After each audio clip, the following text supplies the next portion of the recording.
ಬಾಂಧವರೇ ನಮಸ್ಕಾರ. ಸಿಂಹರಾಶಿಯ ಭವಿಷ್ಯವನ್ನು ನೋಡುವಂತಹ ಸಮಯ ಬಂದಾಗಿದೆ. ನೀವು ತಿಳ್ಕೊಳ್ಳೋದಕ್ಕೆ ಉತ್ಸುಕರಾಗಿದ್ದೀರಾ ಅಂತೇಳಿ ನಾನು ಭಾವಿಸ್ತಾ ಇದ್ದೀನಿ. ಹಾಗಾದರೆ ಇವತ್ತು ಸಿಂಹರಾಶಿಯ ಬಗ್ಗೆ ಏನೇನು ಚಿಂತನೆಗಳನ್ನು ಮಾಡೋಣ ಅನ್ನೋದ್ರ ಬಗ್ಗೆ ಒಂದು ಸಣ್ಣದಾದಂಥ ಪರಿಚಯವನ್ನು ಮಾಡಿಕೊಡ್ತೀನಿ. ವಿಶೇಷವಾಗಿ ಯಾವ್ಯಾವ ಇಂಡಸ್ಟ್ರಿಯಲ್ಲಿ ಕೆಲಸ ಮಾಡೋರಿಗೆ ಏನೇನು ಫಲ, ಏನೇನು ದುಷ್ಪರಿಣಾಮಗಳು, ಪ್ರೀತಿಯಲ್ಲಿ, ಸಾಂಸಾರಿಕ ಜೀವನದಲ್ಲಿ, ಉದ್ಯೋಗದಲ್ಲಿ, ಹಾಗೆ ನಿಮ್ಮ ಆರೋಗ್ಯ ಕ್ಷೇತ್ರದಲ್ಲಿ, ಇದೆಲ್ಲವನ್ನು ನೋಡ್ತಾ ಹೋಗೋಣ.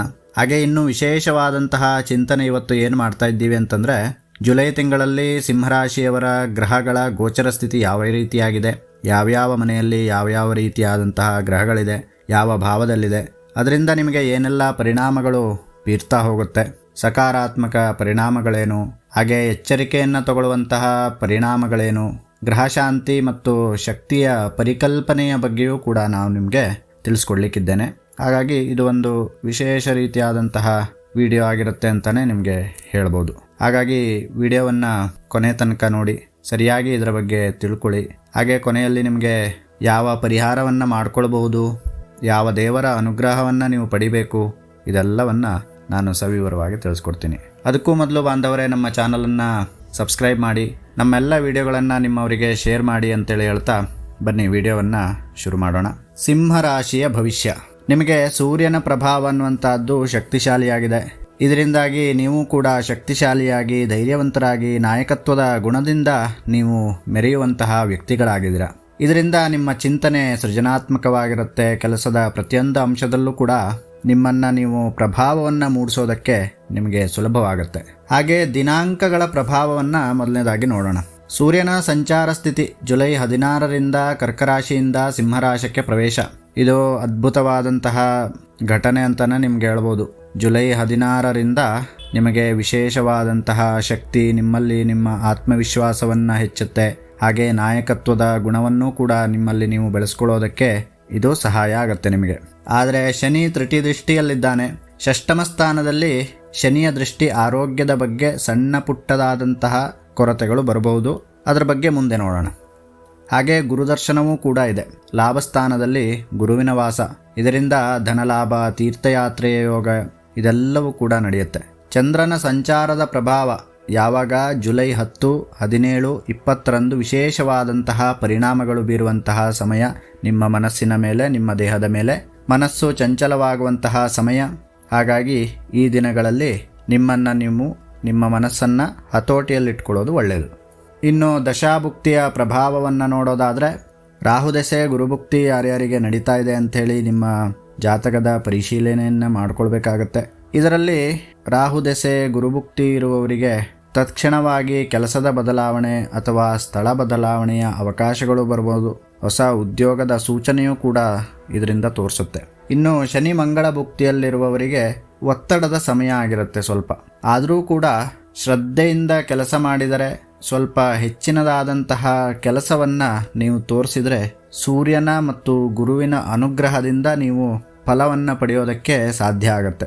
ಇನ್ನು ಯಾವ ಉದ್ಯೋಗದಲ್ಲಿ ಯಾವ ರೀತಿಯಾದಂತಹ ಪ್ರಭಾವ ಬೀರುತ್ತೆ ಅನ್ನೋದನ್ನು ನೋಡೋದಾದರೆ, ಮೊದಲನೇದಾಗಿ ಸಕಾರಾತ್ಮಕ ಫಲಿತಾಂಶ ಯಾವ್ಯಾವ ಮಾಧ್ಯಮದವರಿಗೆ ಯಾವ್ಯಾವ ಉದ್ಯೋಗದಲ್ಲಿ ಸಿಗುತ್ತೆ ನೋಡೋಣ. ಸಕಾರಾತ್ಮಕ ಫಲಿತಾಂಶ ಮೊದಲನೇದಾಗಿ ಮಾಧ್ಯಮ ಹಾಗೆ ಎಂಟರ್ಟೈನ್ಮೆಂಟ್ ಕ್ಷೇತ್ರದಲ್ಲಿ ಯಾರ್ಯಾರು ಇರ್ತಾರೆ, ನಾಟಕ, ಸಿನಿಮಾ, ಈ ಯೂಟ್ಯೂಬ್ ಅಥವಾ ಕ್ರಿಯೇಟಿವ್ ಮೀಡಿಯಾದಲ್ಲಿ ಈ ಥರನಾದಂತಹ ಕ್ಷೇತ್ರದಲ್ಲಿ ಯಾರ್ಯಾರು ಕೆಲಸವನ್ನು ಮಾಡ್ತಾ ಇದ್ದಾರೆ ಅವರಿಗೆ ಉತ್ತಮವಾದಂತಹ ಯಶಸ್ಸನ್ನು ಕಾಣುವಂತಹ ಸಾಧ್ಯ.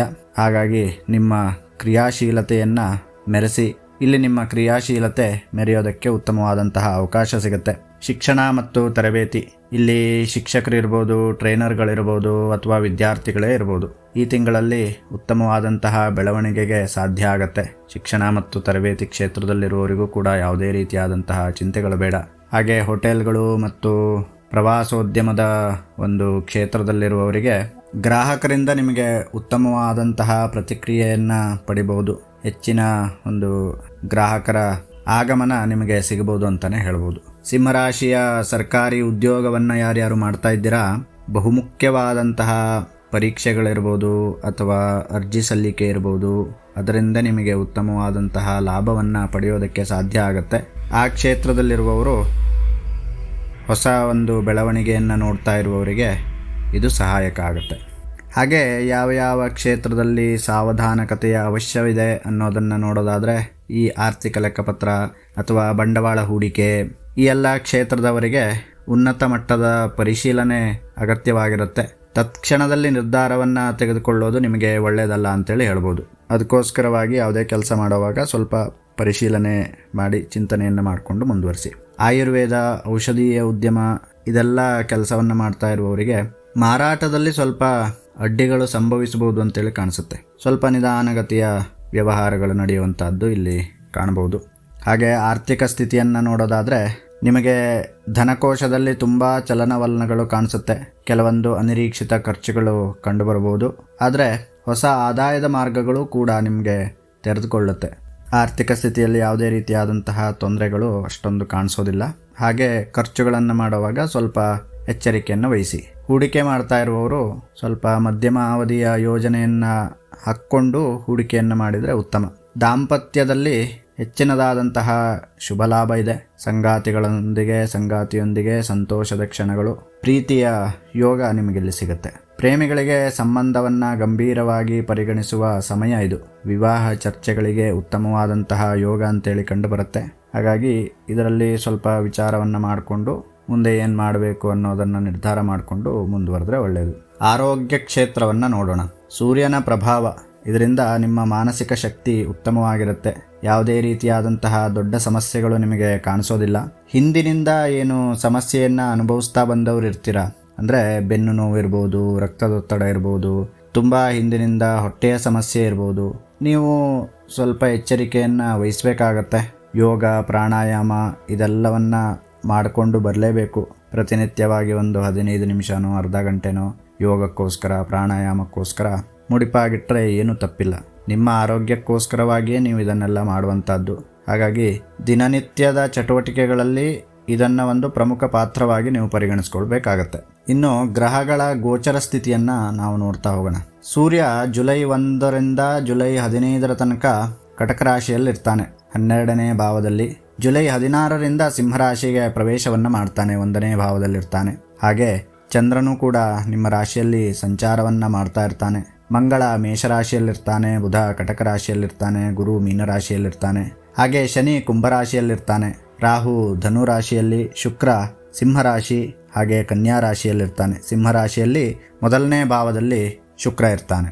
ಇದರಿಂದ ವ್ಯಕ್ತಿಯ ಆಕರ್ಷಣೆ, ಆರ್ಥಿಕವಾದಂತಹ ಲಾಭ, ಕುಟುಂಬದಲ್ಲಿ ಸಂತೋಷ ಇದೆಲ್ಲವನ್ನು ಕಾಣೋದಕ್ಕೆ ಸಾಧ್ಯ ಆಗುತ್ತೆ. ಇದರಿಂದ ಪ್ರಮುಖ ಫಲಿತಾಂಶಗಳನ್ನು ನೀವು ಏನೇನು ಪಡಿಬೋದು ಅಂತ ನೋಡೋದಾದರೆ, ಸೂರ್ಯ ನಿಮ್ಮದೇ ಗ್ರಹವಾದಂತಹ 1ನೇ ಭಾವದಲ್ಲಿರ್ತಾನೆ. ನಿಮ್ಮ ಆತ್ಮಬಲ, ನಾಯಕತ್ವದ ಶಕ್ತಿ ಹೆಚ್ಚಾಗುತ್ತೆ. ನಯವಾದಂತಹ ಶಕ್ತಿಯೊಂದಿಗೆ ನೀವು ಕೆಲಸ ಮಾಡಿ ಗೆಲುವನ್ನು ಸಾಧಿಸೋದಕ್ಕೆ ಇದು ಸ್ಫೂರ್ತಿಯಾಗಿರುತ್ತೆ. ಮಂಗಳ 9ನೇ ಭಾವದಲ್ಲಿರ್ತಾನೆ. ಧಾರ್ಮಿಕತೆ ಇರ್ಬೋದು, ಪಿತೃಭಕ್ತಿ ಇರ್ಬೋದು, ಹಾಗೆ ತೀರ್ಥಯಾತ್ರೆಗಳ ಯೋಗ, ಉದ್ಯೋಗದಲ್ಲಿ ಉತ್ತಮವಾದಂತಹ ಸಾಧನೆಯನ್ನು ಪಡೆಯೋದಕ್ಕೆ ಇಲ್ಲಿ ನಿಮಗೆ ಅನುವು ಮಾಡಿಕೊಟ್ಟಂಗೆ ಆಗುತ್ತೆ. ರಾಹು 11ನೇ ಭಾವದಲ್ಲಿದ್ದಾನೆ. ಇದು ಲಾಭದ ಸಮಯ. ಹೊಸ ಒಂದು ಸಂಪರ್ಕಗಳಿಂದ ನಿಮ್ಮ ಲಾಭವನ್ನು ಪಡೆಯೋದಕ್ಕೆ ಪ್ರೇರೇಪಣೆಯನ್ನು ಕೊಡುತ್ತೆ. ಶುಕ್ರ 2ನೇ ಭಾವ, ಇದು ಜುಲೈ ಕೊನೆಯಲ್ಲಿ ನಿಮಗೆ ಕಂಡುಬರುತ್ತೆ. ಇದರಿಂದ ಕುಟುಂಬದ ಆನಂದ ಇರ್ಬೋದು, ಹಣದ ಒಳಹರಿವು ಇರ್ಬೋದು, ಇದೆಲ್ಲವನ್ನು ಕಾಣೋದಕ್ಕೆ ಸಾಧ್ಯ. ಇನ್ನು ಎಚ್ಚರಿಕೆಯ ಗ್ರಹಗಳನ್ನು ಯಾವುದು ನೋಡ್ಬೋದು ನಾವು ಅಂತಂದರೆ, ಗುರು 8ನೇ ಭಾವದಲ್ಲಿದ್ದಾನೆ. ಕೆಲವೊಂದು ಅಚಾನಕ್ ಖರ್ಚುಗಳು ಬಂದ್ಬಿಡ್ಬೋದು. ಈಗ ಹೇಗಿರುತ್ತೆ ಅಂತಂದರೆ, ಇವಾಗ ನಾವು ಹೇಳಿರ್ತೀವಿ ನಿಮಗೆ ಸೂರ್ಯನ ಒಂದು ಪ್ರೇರೇಪಣೆ ಇದೆ, ಶುಕ್ರನ ಒಂದು ಭಾವ ಇದೆ, ಇದರಿಂದ ನಿಮಗೆ ಉತ್ತಮವಾದಂತಹ ಶಕ್ತಿ ಇರುತ್ತೆ, ಕೆಲಸದಲ್ಲಿ ನಿಮಗೆ ಧನ ಲಾಭ ಇರುತ್ತೆ ಅಂತೆಲ್ಲ ನಾವು ಹೇಳಿರ್ತೀವಿ. ಆದರೆ ಇಲ್ಲಿ ಗುರು 8ನೇ ಭಾವದಲ್ಲಿರ್ತಾನೆ. ಅವನೇನು ಮಾಡ್ತಾನೆ ಅಂತಂದರೆ, ನೀವೇನು ಹಣ ಗಳಿಕೆಯನ್ನು ಮಾಡಿರ್ತೀರ ಅದು ಹಠಾತ್ತಾಗಿ ನಿಮಗೆ ಕೆಲವೊಂದು ಖರ್ಚನ್ನು ನೀಡೋದಕ್ಕೆ ಕಂಡುಕೊಳ್ತಾನೆ. ಹಾಗಾಗಿ ನೀವಿಲ್ಲಿ ಏನನ್ನು ನೋಡಬೇಕು, ನಿಮಗೆ ಧನಲಾಭ ಆದ್ರೂ ಕೂಡ ಆ ಹಣವನ್ನು ವೆಚ್ಚ ಮಾಡುವಾಗ ನೀವು ಜಾಗರೂಕವಾಗಿರಬೇಕು. ಸಾಮಾನ್ಯವಾಗಿ ಎಲ್ಲ ಜನರು ಏನು ಮಾಡ್ತಾರೆ ಅಂತಂದರೆ, ಹಣ ಬರ್ತಾ ಇದೆ ಅಂತಂದರೆ ಅದನ್ನು ಹೇಗೆ ಖರ್ಚು ಮಾಡಬೇಕು ಅನ್ನೋದ್ರ ಬಗ್ಗೆ ವಿಚಾರವನ್ನು ಮಾಡ್ತಿರ್ತಾರೆ. ನಿಮಗೆ ಒಂದು 50,000 ಬಂತು ಅಂತಂದರೆ ನೀವು ಅದಕ್ಕಿಂತ ಹೆಚ್ಚಿನ ಒಂದು ಕಮಿಟ್ಮೆಂಟನ್ನು ನೀವು ಇಮಿಡಿಯೇಟ್ ಹಾಕ್ಕೊಳ್ಬಿಡ್ತೀರ. ಅಲ್ಲೇ ನೀವು ಇಡುವಂಥ ಸಮಯ. ಆಗ ಏನಾಗುತ್ತೆ, ಮುಂದಿನ ಒಂದು ದಿನಗಳಲ್ಲಿ ಯಾವುದಾದ್ರೂ ಗ್ರಹದ ವಕ್ರದೃಷ್ಟಿ ನಿಮ್ಮ ಮೇಲೆ ಆಯಿತು ಅಂತಂದಾಗ ಆಗ ಆ ಸಾಲ ಅನ್ನುವಂಥದ್ದು ಹೆಚ್ಚಾಗ್ತಾ ಹೋಗುತ್ತೆ, ಹಣ ಗಳಿಸುವಿಕೆ ಅನ್ನುವಂಥದ್ದು ಕಡಿಮೆ ಆಗ್ತಾ ಹೋಗುತ್ತೆ. ಅಥವಾ ನೀವು ಹಣವನ್ನು ಗಳಿಸ್ತಾ ಇದ್ರೂ ಕೂಡ ನಿಮ್ಮ ಸಾಲ ಹೆಚ್ಚಾಗಿದೆ, ನಿಮ್ಮ ಖರ್ಚುಗಳು ಹೆಚ್ಚಾಗಿದೆ ಅಂತಂದಾಗ ಆಟೋಮೆಟಿಕ್ಕಾಗಿ ನಿಮ್ಮ ಮಾನಸಿಕ ಸ್ಥಿರತೆ ಅನ್ನುವಂಥದ್ದು ಕುಗ್ಗುತ್ತೆ. ಅದರಿಂದ ಆರೋಗ್ಯ ಸಮಸ್ಯೆಗಳು ಅನ್ನುವಂಥದ್ದು ಬರುತ್ತೆ. ಇದೆಲ್ಲವನ್ನು ನೀವು ಸೂಕ್ಷ್ಮವಾಗಿ ವಿಚಾರ ಮಾಡ್ಕೊಳ್ಬೇಕಾಗತ್ತೆ. ಹಾಗೆ ಶನಿ 7ನೇ ಭಾವದಲ್ಲಿದ್ದಾನೆ. ದಾಂಪತ್ಯ ಜೀವನದಲ್ಲಿ ಶಾಂತಿ ಕಾಪಾಡಿಕೊಳ್ಳೋದಕ್ಕೆ ನಿಮಗೆ ಅಗತ್ಯ ಆಗಿರುತ್ತೆ. ಬುಧ 12ನೇ ಭಾವದಲ್ಲಿ ಕಾನೂನು ವಿಷಯಗಳಿರ್ಬೋದು, ವಿದೇಶ ಯೋಗಗಳಿರ್ಬೋದು, ಇದೆಲ್ಲವೂ ಉತ್ತಮವಾಗಿರುತ್ತೆ. ಆದರೆ ಯಾರಿಗಾದರೂ ಮಾತು ಕೊಡುವಾಗ ಜಾಗರೂಕರಾಗಿರಿ. ಯಾರಿಗೂ ಸಡನ್ನಾಗಿ ನಾನಿದನ್ನು ಮಾಡಿಕೊಡ್ತೀನಿ, ನನ್ನಿಂದ ಇದಾಗುತ್ತೆ ಅನ್ನುವಂತಹ ಒಂದು ಮನೋಭಾವನೆಯಿಂದ ಅವರಿಗೆ ಮಾತನ್ನು ಕೊಡೋದಕ್ಕೆ ಹೋಗ್ಬಿಡಿ. ಇನ್ನು ಗ್ರಹಶಾಂತಿ ಮತ್ತು ಶಕ್ತಿಯ ಪರಿಕಲ್ಪನೆಯನ್ನು ನಾವು ನೋಡೋದಾದರೆ ಸೂರ್ಯ ಮತ್ತು ಶನಿ ವಿರುದ್ಧ ಸ್ಥಾನದಲ್ಲಿದೆ. ಇದರಿಂದ ನಿಮ್ಮ ಶಕ್ತಿ ಮತ್ತು ಸ್ಥಿತಿಗೆ ಸಮತೋಲನವಾದಂತಹ ಅಗತ್ಯ ಕಂಡುಬರುತ್ತೆ. ಗುರು ಮತ್ತು ರಾಹು ವಿಭಿನ್ನ ಭಾವದಲ್ಲಿದ್ದಾರೆ. ಬುದ್ಧಿವಂತಿಕೆಯ ಪ್ರಯೋಗ ಸರಿಯಾದ ಒಂದು ಮಾರ್ಗದಲ್ಲಿ ನೀವು ಮಾಡಿದರೆ ಅತ್ಯುತ್ತಮವಾದಂತಹ ಯಶಸ್ಸನ್ನು ನೀವಿಲ್ಲಿ ಪಡೆಯೋದಕ್ಕೆ ಸಾಧ್ಯ ಆಗುತ್ತೆ. ಇದಕ್ಕೆಲ್ಲ ಪರಿಹಾರವನ್ನು ಯಾವ ರೀತಿಯಾಗಿ ಮಾಡ್ಕೊಳ್ಬೋದು ಅಂತ ನೋಡೋದಾದರೆ ಆದಿತ್ಯ ಹೃದಯ ಸ್ತೋತ್ರದ ಪಠಣವನ್ನು ಮಾಡ್ಕೊಳ್ಳಿ ಪ್ರತಿದಿನ ಬೆಳಿಗ್ಗೆ. ಅಥವಾ ಯಾರ್ಯಾರಿಗೆ ಪಠಣ ಮಾಡೋದಕ್ಕೆ ಸಾಧ್ಯ ಆಗೋದಿಲ್ಲ ಅವರು ಆದಿತ್ಯ ಹೃದಯ ಸ್ತೋತ್ರವನ್ನು ಕೇಳಿ. ಜುಲೈ 12 ಮತ್ತು 26ರಂದು ದೇವಾಲಯದಲ್ಲಿ ದಾನವನ್ನು ಮಾಡಿ, ಸ್ವಲ್ಪ ಏನೋ ಒಂದು ಪ್ರಸಾದವನ್ನು ಮಾಡಿ ಅಲ್ಲಿ ಬಂದವರಿಗೆ ಪ್ರಸಾದದ ರೂಪದಲ್ಲಿ ಅವರಿಗೆ ಕೊಡಬಹುದು. ಇಲ್ಲ ಅಂತಾದರೆ ತೆಂಗಿನಕಾಯಿಯ ಒಂದು ದಾನವನ್ನು ದೇವಸ್ಥಾನದಲ್ಲಿ ನೀಡಿ. ಇದರಿಂದ ನಿಮ್ಮ ಗ್ರಹಶಾಂತಿಗೆ ಉತ್ತಮವಾಗಿರುತ್ತೆ. ಭಾನುವಾರದಂದು ತಾಮ್ರದ ಕಲಶದಲ್ಲಿ ನೀರನ್ನು ತುಂಬಿ ಮುಂಜಾನೆ ಬೇಗನೆ ಸೂರ್ಯೋದಯದ ಸಮಯ, ಆ ಸಮಯದಲ್ಲಿ ಸೂರ್ಯನಿಗೆ ಅರ್ಘ್ಯವನ್ನು ನೀಡಿದರೆ ನಿಮಗೆ ಇನ್ನೂ ಉತ್ತಮವಾದಂತಹ ಫಲಿತಾಂಶವನ್ನು ನೀವು ಕಂಡುಕೊಳ್ಳೋದಕ್ಕೆ ಸಾಧ್ಯ ಆಗುತ್ತೆ. ಇನ್ನು ಓವರಾಲ್ ಆಗಿ ನಿಮ್ಮ ಒಂದು ರಾಶಿಯನ್ನು ನೋಡೋದಾದರೆ ಸಿಂಹರಾಶಿಯವರಿಗೆ ಈ ತಿಂಗಳಲ್ಲಿ ಸಕಾರಾತ್ಮಕವಾದಂತಹ ಬೆಳವಣಿಗೆಯ ಸಮಯ ಇದ್ದೇ ಇದೆ. ಧೈರ್ಯ, ಶಕ್ತಿ, ತಾಳ್ಮೆಯಿಂದ ನೀವು ನಡೆದುಕೊಳ್ಬೇಕು. ಯಶಸ್ಸು ಖಂಡಿತವಾಗಿಯೂ ನಿಮ್ಮದಾಗತ್ತೆ.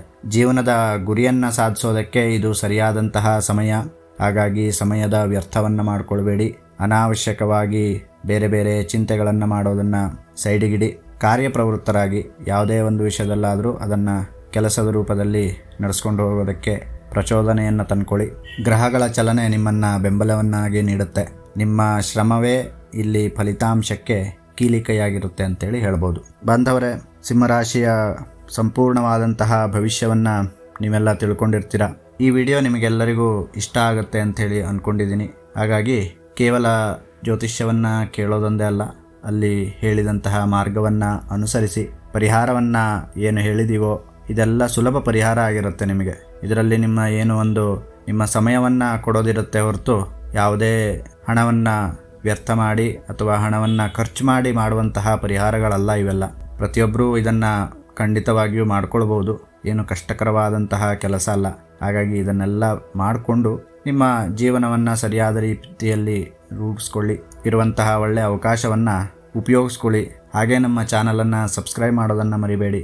ನಿಮ್ಮವರಿಗೆಲ್ಲ ಈ ವಿಡಿಯೋಗಳನ್ನು ತಿಳಿಸಿ ಅಂತೇಳಿ ಹೇಳ್ತಾ ವಿಡಿಯೋವನ್ನು ಮುಗಿಸ್ತಾ ಇದ್ದೀನಿ. ಬಾಂಧವರೇ, ನಿಮ್ಮೆಲ್ಲರಿಗೂ ಭಗವಂತನ ಕೃಪೆ, ಆಶೀರ್ವಾದ ಎಲ್ಲರ ಮೇಲಿರಲಿ.